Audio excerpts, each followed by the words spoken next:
Bonjour à tous et bienvenue dans la vidéo. Aujourd'hui, nous allons du côté d'une mer un petit peu comme ça, où il fait beaucoup plus chaud, c'est la mer Rouge. Et vous le savez, depuis novembre 2023, il y a Ansarallah, que tout le monde appelle dans la presse les Houthis, qui ouvre le feu régulièrement sur les navires civils et également sur les navires de la coalition. Quand je dis qu'ils ouvrent le feu, on est quand même à 2 navires détruits, 4 marins tués, un navire pris en otage, 170 tentatives de frappe contre les navires américains, 145 tentatives de frappe contre des navires commerciaux. Ce que l'on sait moins, c'est que depuis novembre 2023, ce sont environ 20 MQ-9, ces gros drones mâles, moyenne altitude, longue endurance, à 30 millions de dollars pièce qui ont été abattus par Ansarallah, et également 3 F-18 perdus dans des circonstances liées à l'engagement américain face à ces groupes présents au Yémen depuis 2004, qui sont montés sur la capitale en 2014 et qui, dans leurs objectifs, ont envie d'aider les Palestiniens face à Israël, mais également leur soutien, sans oublier conquérir du territoire, car ils aimeraient bien pousser jusqu'à la Mecque. D'après les Américains, l'Iran est derrière Ansarallah, leur apporte 12 soutiens en termes de matériel, en termes également de défense sol-air.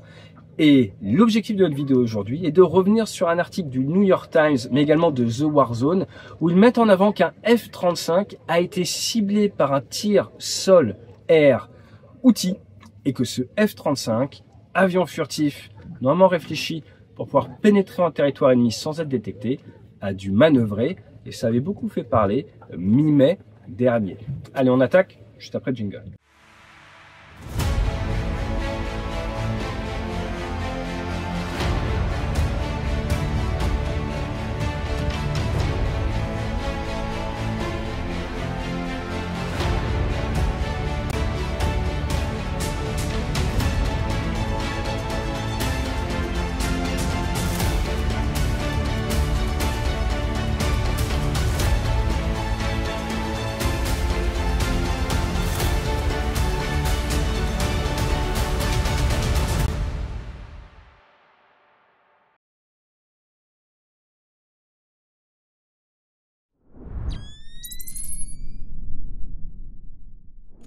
Alors, quand on a parlé des différentes frappes contre les navires, il faut savoir que l'USS Stockdale, ils ont dû finir au canon contre des drones lancés depuis le Yémen.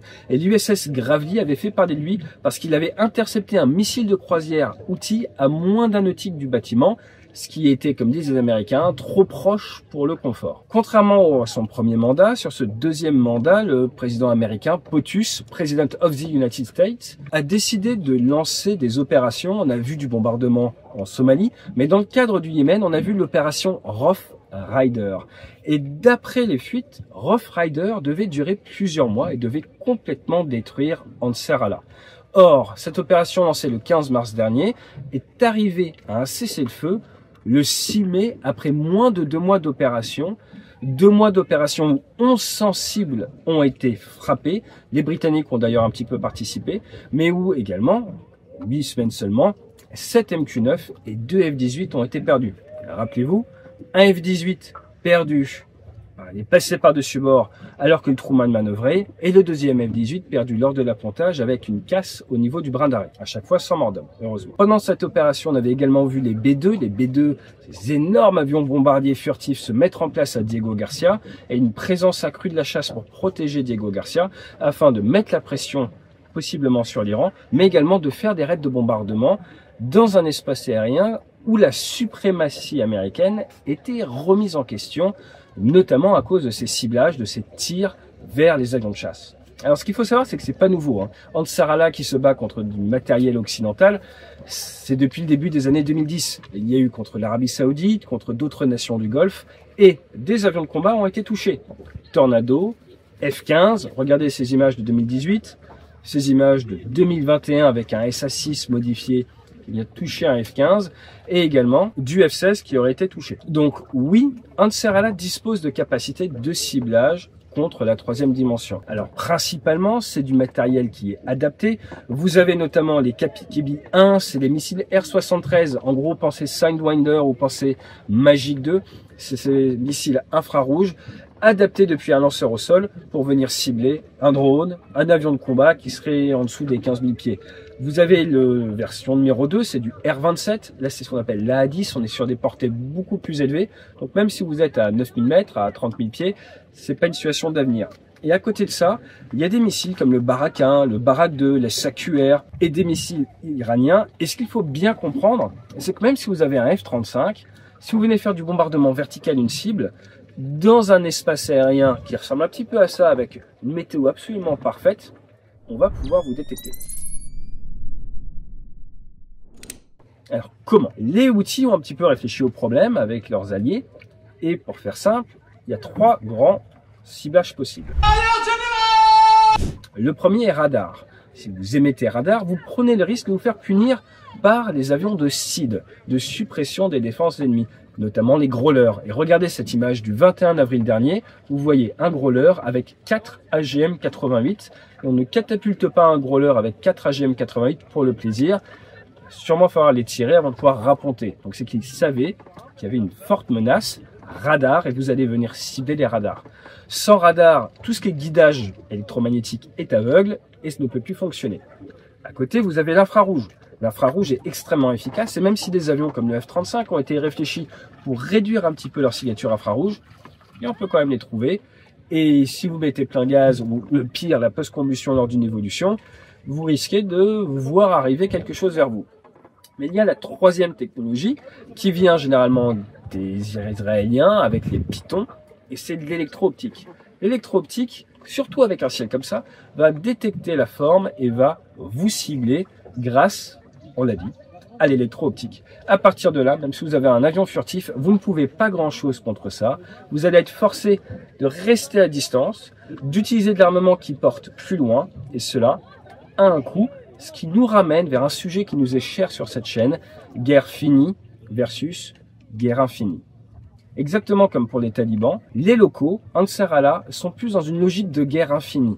Ils sont là pour continuer à combattre. Leur objectif est d'éviter la destruction totale, un petit peu comme le Hamas, si vous voulez faire un parallèle avec ce qui se passe en Palestine. Quand vous êtes dans une logique de guerre finie, généralement les démocraties, vous avez des échéances et vous avez une pression de votre nation et une pression budgétaire qui fait qu'à un moment, vous devez rendre des comptes. Et on voit que c'est exactement ce qui s'est passé dans le cadre de l'opération Rough Rider. Rapidement, l'état-major américain et le décideur politique américain s'est rendu compte que ça allait coûter trop cher pour un résultat qui ne valait pas forcément l'engagement pécunier et d'y laisser autant de stocks d'armement de haute technologie, voire même de continuer à perdre des avions. À partir de là, on peut clairement dire que d'un point de vue stratégique, c'est une bonne opération pour Ansar Allah. Ça montre également la limite du déploiement d'un groupe aéronaval sans présence au sol. Le fait d'être en mer, c'est bien, je suis protégé, je vois les menaces à distance, mais je ne peux pas occuper le terrain. Et dans la chose militaire, on aime bien dire que soit vous occupez le terrain, soit l'adversaire occupe le terrain. Et typiquement dans le cas du Yémen, depuis 15 ans, eh bien, Ansar Allah, ils sont chez eux et ils sont toujours là. En attendant, l'impact pour le transport maritime est toujours présent. Et ce cessez-le-feu est entre les États-Unis et Ansar Allah. Il y a toujours des hostilités entre Israël et Ansar Allah, sachant que Ansar Allah a repris les frappes après la fin de la trêve entre Hamas et Israël. Je vous rappelle que Israël a pénétré la bande de Gaza récemment. La réponse d'Ansar Allah a été d'envoyer 25 missiles balistiques. Certains ont été interceptés. Un a réussi à taper l'aéroport international israélien. Et la réponse israélienne ne s'est pas fait attendre. Un raid de 30 avions de combat, des destructions énormes sur le grand port international du Yémen. Et après, derrière, il y a eu d'autres attaques. On parle du 11 mai, du 16 mai et rebelote le 28 mai jusqu'à ce que, que l'armée israélienne ait détruit toute la flotte d'avions de ligne nationale yéménite et également le port d'Odéda et la cimenterie juste à côté.